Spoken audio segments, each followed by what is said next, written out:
係好硬㗎。開始啦，Hello，大家好，嘿，係。開心啊，又嚟到我嘅一個直播嘅訪談節目啦。咁歡迎大家早安、午安、晚安啊！無論你嚟自世界邊一個角落或者城市，我哋好歡迎你嚟到我哋今日嘅直播。咁我哋今日直播好開心啦，邀請到我另外3位 business partner，佢哋都嚟自唔同嘅地方啦。Cindy 嚟自多倫多。Linda 嚟自加州，同埋已經嚟自麻省嘅。咁我喺我哋今日直播之前，我先自我介紹一下先。嗱，我係嚟自加拿大溫哥華嘅 Anita，我有2個青春期嘅男仔啦。跟住我之前自己經營過一間琴行20幾年，咁2年前就開始咗我個網絡創業嘅呢個旅程啦。而家係一個好開心嘅網絡創業導師。咁喺我哋開始我哋今日直播之前咧，我想邀請一下 Cindy 先自我介紹一下先，好嘛？好啊，好啊。Hi，大家好。我係 Cindy，我而家住緊多倫多，我有2個仔女，2個都讀緊大學。我自己咧係有做一份全職嘅工廠嘅工作，做咗10幾年啦。就係因為呢個工作咧好辛苦，所以咧我1年半之前咧，我加入呢個網絡事業，所以咧我而家都喺一個好開心嘅網絡創業好嘅，係啊，好開心。好，下一位我想邀請 Linda。係，大家好，我嚟自美國加州嘅。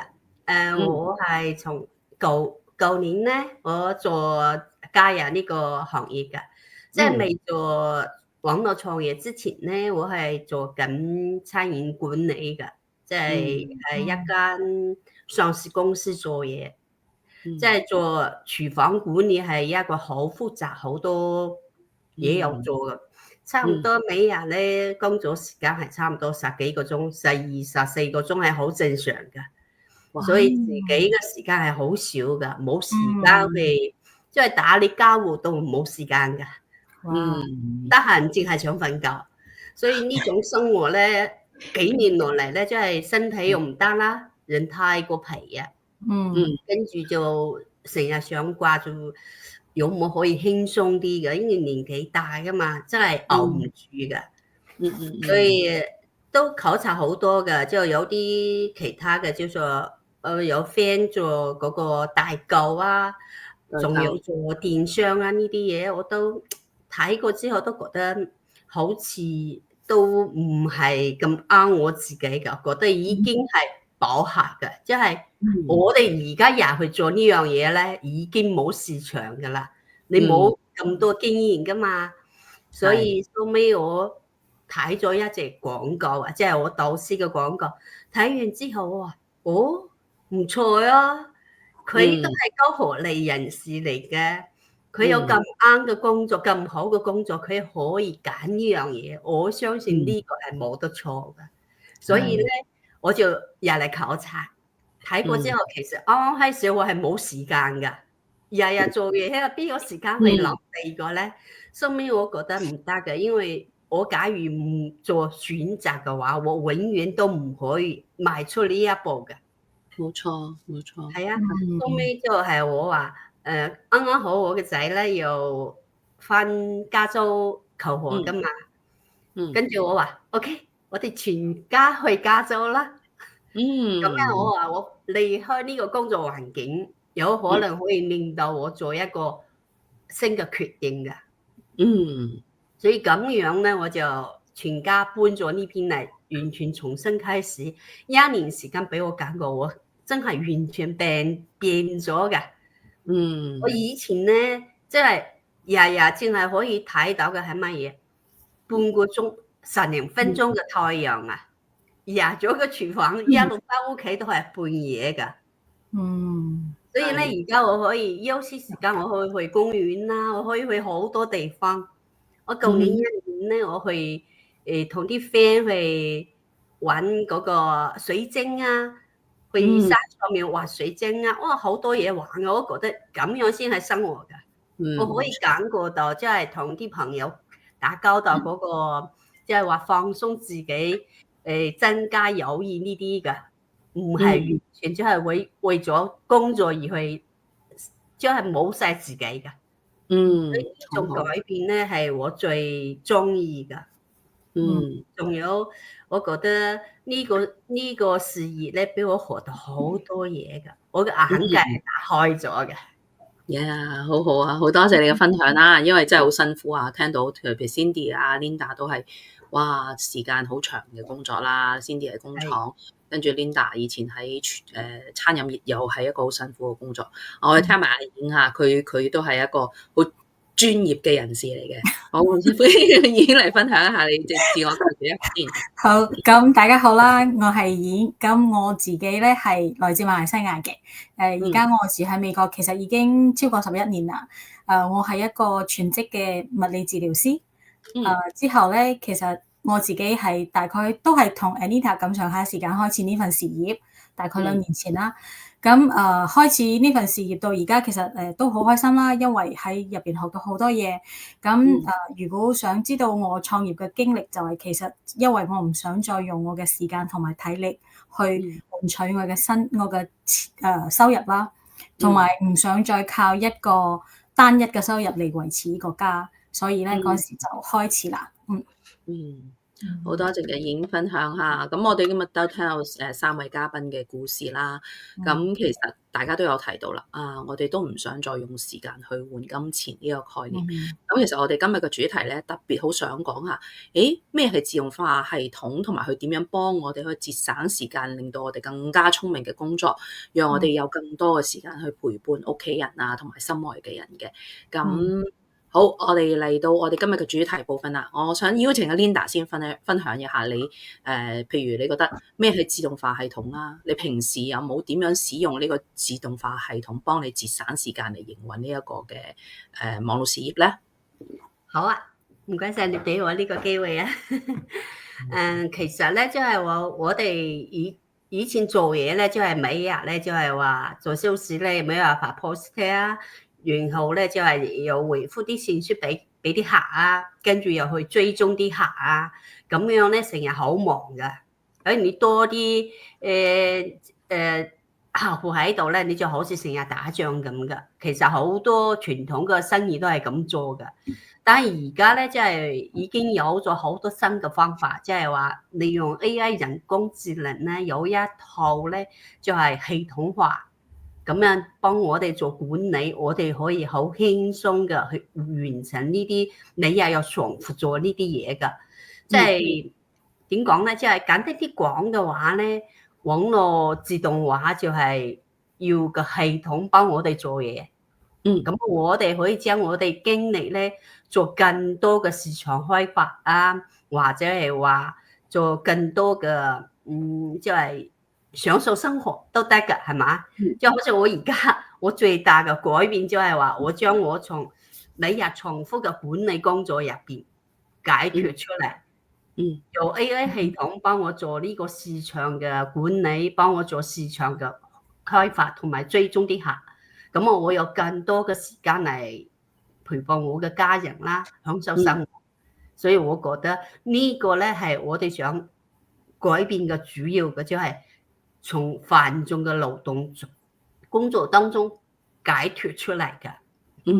咁即係我哋用自動化嘅話，你一次過寫好啲內容啊，俾成啲客 post 咧，系統可以幫我哋確定好你最好嘅時間，幫我哋去發出去，就唔使我哋日日隔住個手機去 set 呢啲 post。仲有咧，AI 系統又可以跟住啲客人去俾我哋嘅信息咧，即係回答佢哋個問題㗎。因為唔使我哋自己去打字啊，有可能甚至去漏咗啲信息唔記得發嘅，但系統可以幫我哋做到呢所有嘅問題。仲有佢可以幫我哋咧去根據啲客嘅需求，佢哋興趣去解決所有嘅問題，即係話快啲資訊俾佢哋啊，甚至咧有時咧我哋。好似今日係萬聖節嚟嘅，係咪？你寫咗一個之後，佢可以自動發送啲祝福俾啲客嘅。所以我哋咧就可以同啲客咧慢慢建立起一種信任同埋一種就比較融洽嘅關係咯。順住呢個時間去發展咧，就有可能揾到我哋真正嘅有共同需求嘅事業夥伴。而我哋最終即係通過呢個事業，我1年嚟嘅學習啊，我覺得我哋要做嘅唯一嘅事就係傳遞我哋呢個事業嘅價值，同埋咧通過我哋呢個傳遞咧，我哋可以同啲陌生嘅朋友建立起一個真正嘅即係話咧連結啦。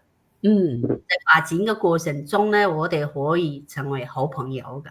即係我自己有呢種經歷，我係覺得人際關係通過佢咧，真係可以有個很好嘅建立咯。好多謝 Linda 嘅分享啦，因為我覺得真係頭先 Linda 都講咗有好多嘅重點啦。咁其實我哋呢個創業平台其中一個好大嘅優點就係夠自動化。基本上頭先 Linda 講嗰啲好複雜嘅流程啊，包括你客戶嘅篩選啊，去到回覆客戶啊，其實我哋個系統，我哋成個平台咧，可以話好多繁瑣嘅工作，可以話80%啦，都係自動化系統幫我哋去跟進去做啊，變咗真係慳咗我哋好多時間。咁同你頭先之前分享話，你探索過一啲嘅，譬如 Amazon 啊、電商啊，甚至做嗰啲傳銷啊、直銷嘅工作，其實好唔一樣嘅。因為我哋而家有一套嘅自動化系統，只要我哋學識點樣去運用佢嘅時候咧，其實你用起嚟之後，你會發覺，咦，你真係可以好多嘢頭先 Linda 有提到啦，有 AI 工具啦，係咪？我哋加上 AI 工具可以節省咗好多我哋平時以前可能做一個嘅content creator， 你要做一個 post， 你可能要花好多時間去諗，哇，應該思路係點啊？點樣吸引人？咁而家有 AI 工具，有好多種啦，有 ChatGPT， 有 DeepSeek， 佢可以俾好多唔同嘅 idea 你。咁你自己再喺入邊去增加一啲你自己嘅想法，真係幫助我哋好多咯。我覺得，因為我同已經都係差唔多有2年時間啊嘛，我哋嚟嘅時候可能都冇接觸咁多 ChatGPT。我記得我剛開始入嚟嗰陣時，哇！今日又要做 post， 做咩啊？咁樣諗到頭都大，咁即係都係要花時間嘅。咁自從有咗 ChatGPT 之後咧，哇！我覺得我哋真係快好多啦，啲嘢又可以。系統啦，即係變咗你可以成一個禮拜或者你甚至1個月嘅成個內容嘅鋪排，你可以通過利用 AI 工具去幫你去揾到個主題啊，編排好，甚至再用一啲嘅自動化系統預先幫你去做好呢個發佈嘅時間嘅安排嘅，所以真係節省咗我哋好多好多。所以我覺得好好嘅就係我哋4個都揾到呢一個好好嘅機會，亦都揾到個系統去幫我哋工作。咁你見到Linda 啦、Cindy 啦，已經佢哋都有全職嘅工作嘅時候，佢哋係唔需要話真係即係Linda 就好啲啦，因為佢離開咗佢舊嘅工作。譬如 Cindy 已經咁，你2個都仲係喺工作有正職嘅時間之下，你其實用好少嘅時間，我相信可以揾到呢個事業，仍然係一邊可以保持住你自己嘅全職工作，同期去準備打造你嘅備份收入啦。即係我覺得呢一樣嘢都係自動化系統嘅，可能俾到特別係仍然有工作嘅朋友嘅一個大嘅一個優點嘅。咁接落嚟我又想聽一聽 Cindy 啦。咁你自己有啲咩嘅體驗啊，或者你自己嘅經歷，你覺得呢個自動化系統點樣幫到你咧？可以同大家分享下。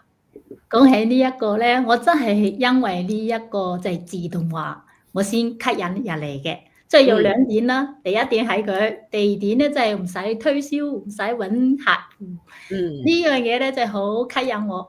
所以咧，因為我呢份工作咧，佢12個鐘我要翻嘢，加埋咧揸車翻嚟翻去13個幾鐘，翻嚟已經真係好攰噶啦。你唔想做嘢啊？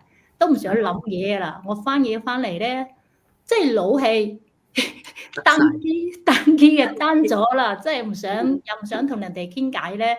即係而家有呢個自動化嘅系統之後咧，我就因為佢都有休息嘅時間啊嘛，所以我休息嗰2日咧，我嗱排好晒所有嘢，所以我真係感觸好深啊！呢個係呢樣嘢喺我生活當中咧。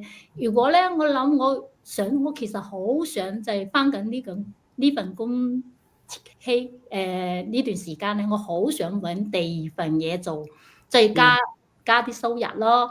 但係冇一份即係事業家唔好理係其他嘅工咧，即係可以做到呢一點咯。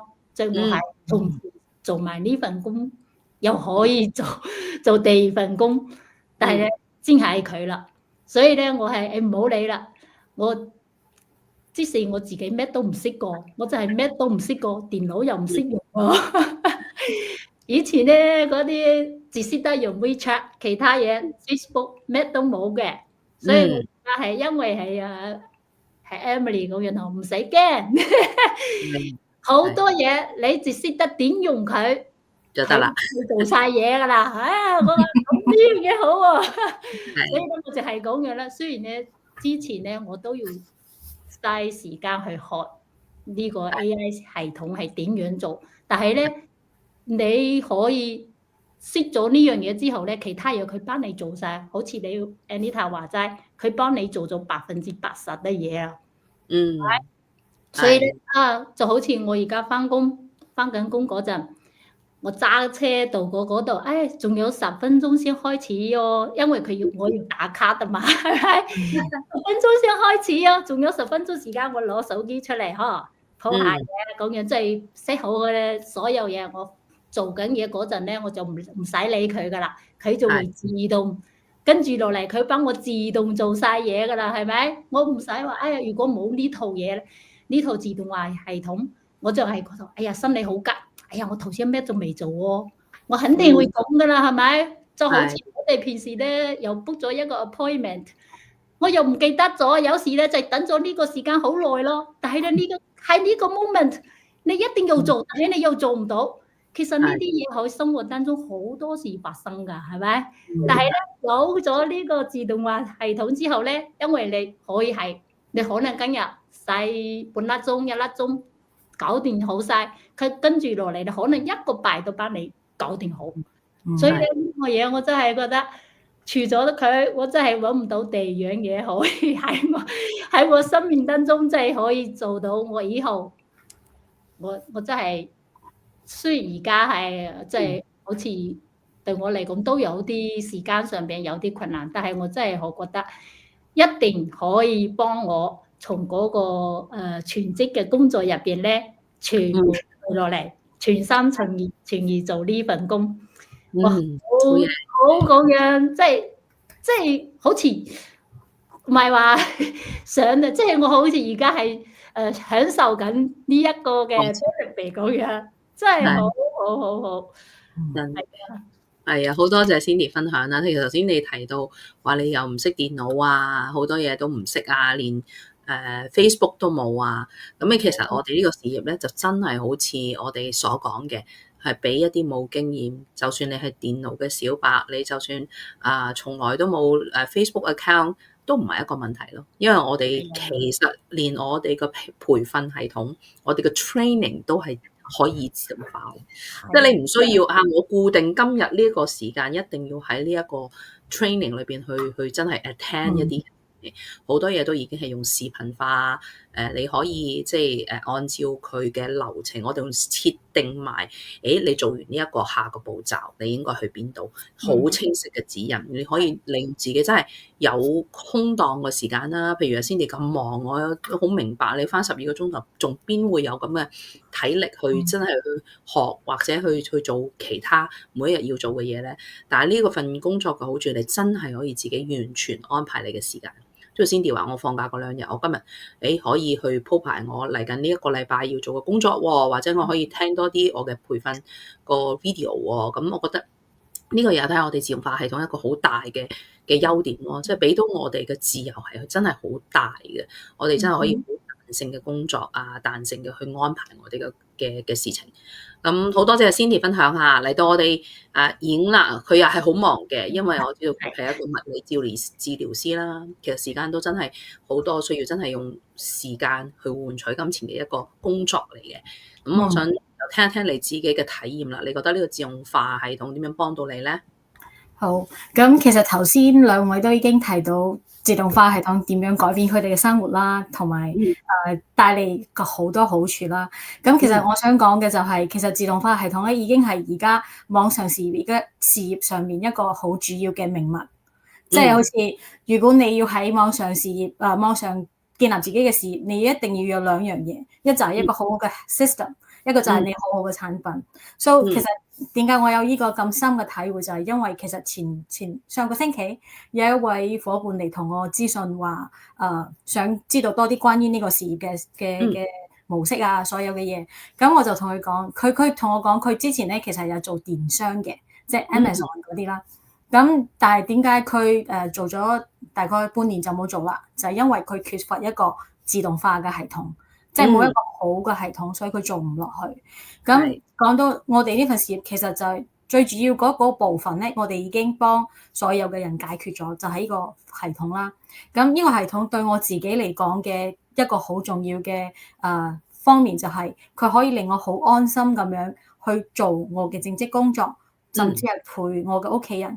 但係佢仍然24小時喺背後幫我運作，就好似頭先各位提到，幫我哋帶嚟精準嘅客戶啊，同埋幫我哋篩選，再加上幫我哋自動發出嗰啲郵件去 follow up。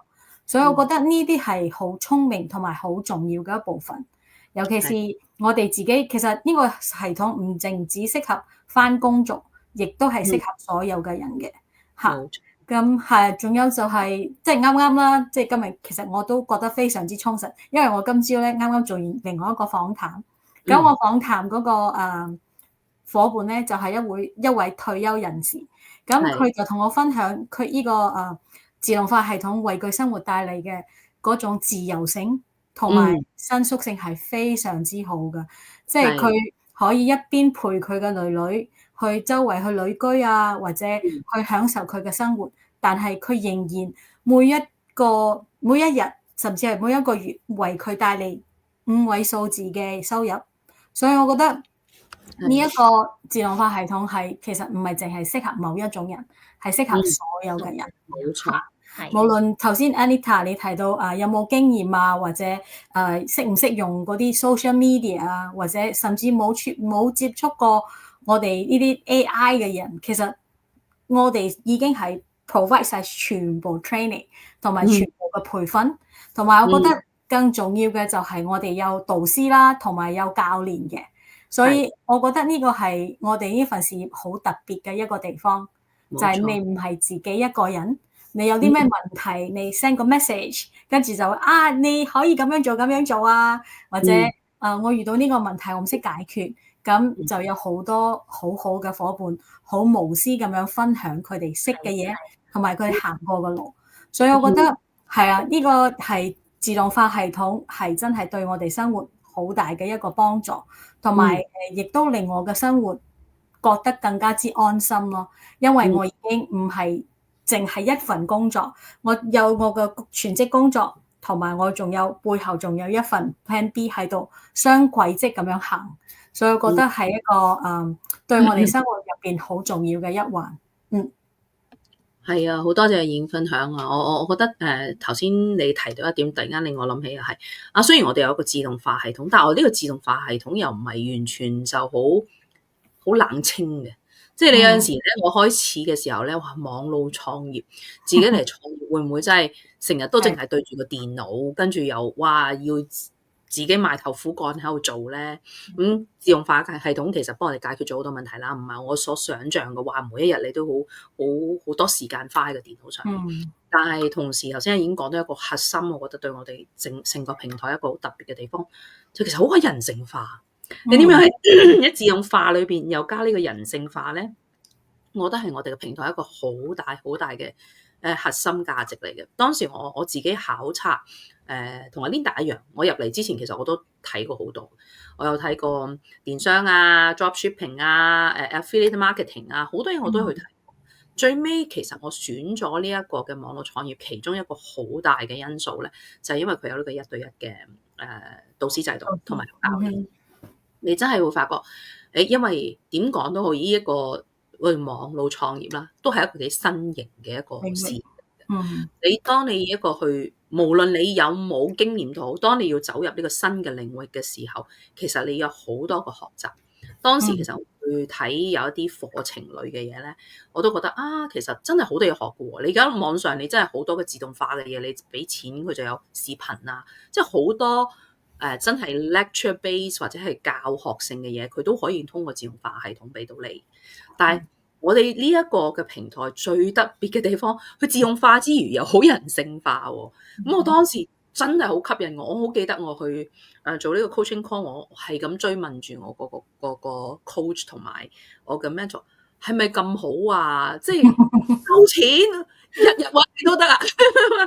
真係唔收錢，你 anytime 有問題，聽唔係你導師，你有啲咩需要，我哋都會幫助你。哇！嗰陣時話，哇，真係執到啊！邊度執到好嘅感覺啊？因為我知道其他嘅，譬如你 lecture 或者你學嗰啲 online courses 咧，佢俾咗呢個譬如視頻你額外要提問咧，你係需要付費嘅。每一個付費嘅電話係講緊100蚊一個鐘頭美金。所以佢當時同我講，我都半信半疑，有冇咁好啊？係咪我日日揾你都得㗎？冇問題。你因為即係我哋呢個平台嘅優點就係我哋呢一個1對1導師嘅指導。咁當時其實令到我選擇呢個創業嘅平台，其實一個好重要嘅因素就係頭先阿演講嘅。雖然佢有自動化系統，但係佢又好人性化，佢可以有人帶住你手把手嘅去幫你，將呢個系統複製。即係我覺得系統演講得好好，系統係好重要嘅。我哋呢個平台已經有一個經過好多人驗證，過去8年成功創業嘅人，佢都利用同一個系統去成功創業。但係你點樣複製呢？你複製嘅過程當中，你加咗人性化嘅部分，令到我哋其實每一個新手嘅伙伴，好似阿 Cindy 咁話，我連 Facebook 都冇嘅喎，咁又唔識用電腦嘅。包括我自己 business partner， 佢入嚟之前話我電腦都冇嘅喎。咁但係點樣可以喺呢個系統化嘅教學當中，又加上呢個人性化嘅帶領咧？其實真係一個我哋呢個創業平台一個好大嘅優點。咁真係好好啦。最尾啦，我其實好想聽下大家咧，或者每一個嘉賓咧，你有冇一個建議俾我哋嘅今日喺度睇到我哋呢個視頻嘅觀眾，或者已經開始先啦。好，咁其實我每一次想同大家講嘅嘢，基本上都係同一個，就係咧，唔好等啦，因為咧，其實你建立一份事業，你係需要時間嘅，唔好等到真你自己需要嗰陣時候先開始，因為嗰時已經太遲㗎啦。所以就好似我同 Anita 啦，即係我相信我哋都係有一段時間要去經歷，要去學習啦，同埋你要慢慢去令到自己成熟。同埋有呢個能力去可以真 run 呢個 business 嗰時候咧，咁嗰陣時你先至會可以真為你嘅生活帶嚟改變。所以咧，如果你係等到屋企或者經濟上出現咗問題，你先至嚟開始咧，其實係救唔到噶。即係好似我哋廣東話咪有一句遠水救唔到近火，係咪？所以我覺得係咯，冇等咯，最好嘅開始時候就係而家，同埋當一樣新嘅領域開始嗰時候，就係好似我哋呢份網絡事業，其實喺我哋嘅中國人市場佔有嘅只不過係都唔到1%，所以而家咧其實係一個最好嘅開始嘅時機。同埋如果你越早開始，咁你建立得起嚟，當你成熟可以跑嗰陣時候，人哋先至啱啱入嚟。所以我覺得呢個時候時機係好重要㗎。冇錯。同埋最後一句咧，就係你嘅生活其實唔會貿貿然咁自己變好㗎，係一定要你自己作出改變，去踏出你嘅舒適圈，咁你先至會有唔同嘅結果。好好嘅建議嚇。咁下一位我邀請 Cindy 啦 ，Cindy。我覺得咧，即係你開始，如果你認同一樣嘢咧，你唔好喺嗰度諗好多，即係唔好去問你自己嘅屋企人太多意見。你一問太多意見咧，佢哋好多都係負面嘅俾你啦。因為佢好似好關心你啊，你係咪會俾人哋呃又好？係咪上邊有好多係即係 scam 嗰啲？即係其實咧，你要聽自己心嘅聲音，係咪？所以你因為有考察呢個149嘅呢一個步驟啦嘛，係咪？你可以隨時唔做，所以你先考察先，再做決定。所以咧，你行出第一步，我覺得係好緊要嘅，即係冇聽出邊嘅聲太多，聽自己嘅聲。冇錯。好多謝 Cindy 一個好寶貴嘅建議嚇。Linda 咧，咁我覺得嘅話，即係好似而家呢個時代咧，已經唔同晒之前噶啦。因為 AI 技能咧，而家係越嚟越快噶，佢更新嘅速度係好快。我哋咧，假如即係話留意下咧，而家我可以睇到嗰啲蘋果啊，係有 Google 啊，每一年即係話卡嗰啲員工咧係幾千咁卡噶。呢啲大公司咧，隨時都可以裁員咯。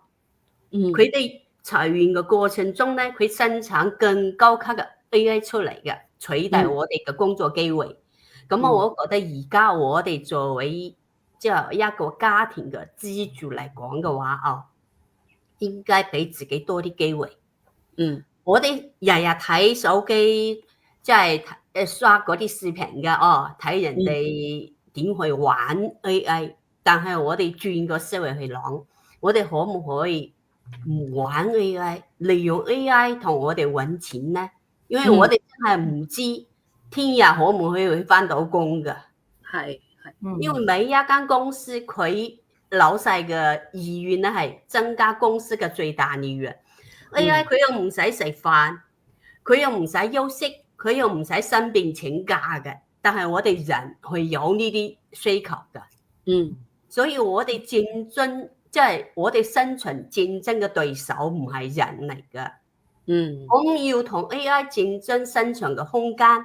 所以我覺得而家 AI 啱啱開始發展，我哋又學識點去用它，利用佢幫我哋去揾更廣闊嘅生存空間。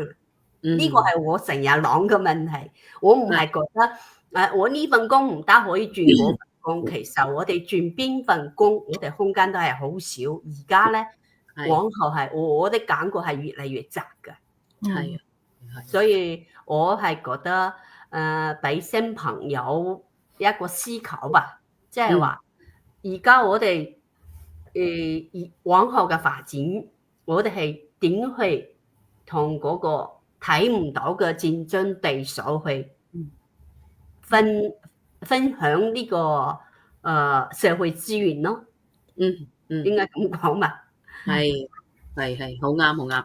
係啊，大家都有非常非常之好嘅建議啦。咁我綜合一下啦。其實我覺得我好欣賞阿 Linda 頭先所講到一點嘅，即係佢比較有遠見啊，即係前瞻之見。你要早啲已經係 prepare 定義，其實呢個 AI 嘅轉變係一定噶啦。大家都見到個趨勢，因為都聽到有啲人究竟點啊，又好抗拒。其實我覺得係冇得抗拒，因為就算你話你點抗拒，唔想用嗰啲 chatbot。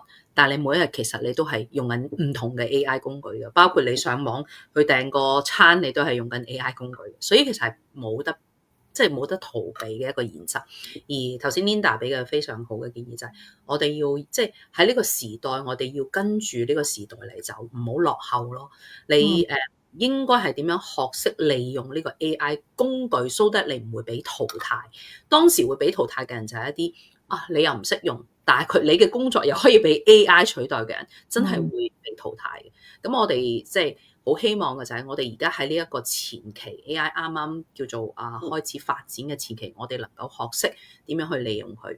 而我哋呢個平台真係提供咗一個好好嘅機會同資源俾大家去能夠叫做咩啊？快啲上車，上到車之後，我哋跟住呢個系統可以一路一路嘅向前。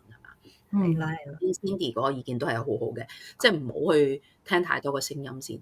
你其實有機會去考察咗先去做決定。我覺得好多人咧就係嚟到個啱啱知道有呢個機會嘅時候，佢哋會好快嘅去退步，即係向後係咪呃人㗎？或者好驚啊！即係有好多呢一種唔同嘅一啲嘅恐懼，甚至屋企人嘅反對，而去停咗喺嗰度。我覺得好可惜嘅，因為其實你都都未考察完，又未睇真呢一樣嘢嘅時候，咁快 say no 咧，你真係俾機會白白喺你面前即係流走。咁頭先已經講到嘅，唔好再等啦，真係唔好再等啦，因為而家時間就係金錢。而家如果你再等嘅時候，呢個 market 就會 develop 到好快。其實我哋自己，我諗已經同我好大嘅感覺。當我哋2年前入嚟嘅時候，我哋見到有幾多嘅 business partner，一次開會有幾多人，去到今日點樣倍數嘅增長，你已經見到係呢個市場嘅發展嘅速度係越嚟越快。所以我哋話你想要去得到叫做咩啊 first mover advantage， 我哋飲到頭啖湯嘅人，其實你就會享受到呢一個系統帶俾你嘅利益咯。咁我都即係好多謝大家用唔同嘅角度去俾大家觀眾嘅建議啦。咁我今日嘅邀請都係唔好諗咁多住啦，因為你其實知道呢度已經係個趨勢。咁我哋呢度有個考察嘅環節，亦都話俾你聽，我哋有個平台。咁你咪睇咗先咯。你唔需要 say yes 嘅，而家你不如睇下先啦。但係你連睇都唔睇就 say no， 我就覺得好可惜。大家啦，都可以真係進入到我哋嘅149嘅環節啦。咁我今日再次多謝我嘅 business partner Cindy、Linda 同演嘅分享啦。咁如果你真係對我哋呢個網絡創業平台真係想嚟考察啊，我哋呢度都有大家嘅名啊、網址，咁歡迎你可以揾我哋其中一位去諮詢。我哋都會將我哋嘅說明會嘅視頻發俾你，咁你做第一步嘅去了解咁樣咯。咁好開心可以通過呢個機會同大家分享到呢一個嘅創業平台，亦都好開心同我哋 business partner 去即係有呢個討論啦。咁我哋今日嘅直播先嚟到呢度，我哋下次再見啦，拜拜。拜拜。